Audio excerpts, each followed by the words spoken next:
मित्रांनो नमस्कार. मित्रांनो मी आज आलेलो आहे माझ्या मामाच्या गावाला. मामाचं गाव म्हणल्यावर मित्रांनो तुम्हाला पण तुमचं मामाचं गाव आठवत असेल, एकदम बालपण. तर माझ्या मामाच्या गावाचं नाव आहे पांडवाची पोपळी. तर मित्रांनो मला इथं आलं ना आठवतं खरंच. मला मित्रांनो 2 मामा होते बरं का. म्हणजे आता एक मामा आहे, एक मामा लहानपणी थोडं वारला. आजोबा, आजी, मामी, माझी मावशी, आई, एवढा परिवार ना, एवढं छान वाटायचं ना. लहानपणी आलं ना इथं एवढं प्रेम.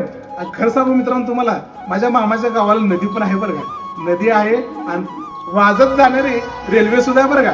रेल्वेचा आवाज तर ऐकायला तर तुम्हाला कसलं वाटतं भारी आहे. नदीत आम्ही पोहायचं, रेल्वे बघायची, मामाच्या गावात फिरायचं, मामाचं दुकान, सायकलचं दुकान, एवढी मजा यायची ना. तर आज मी तिथं चाललो आहे मित्रांनो. तर इथे बघा ही माझे मामा आहेत बघा. तर ही माझे मामा आहेत. आणि मित्रांनो तुम्ही एक प्रश्न करत होता की ती ज्या आजी सोबत आपण व्हिडिओ काढली ती आजी कुठल्या गावची आहे. तर ही बघा माझी आजी. ज्या आजीला तुम्ही अख्ख्या महाराष्ट्राने फेमस केलंय, सगळ्यांनी बघितलंय, ही माझी आजी. आया पाया पडतो तुझ्या.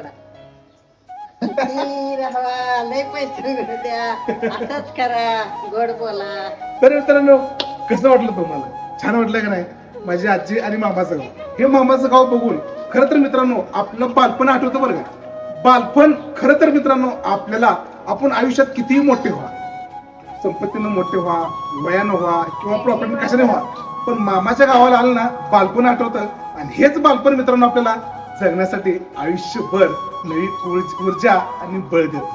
बरोबर आहे ना मित्रांनो?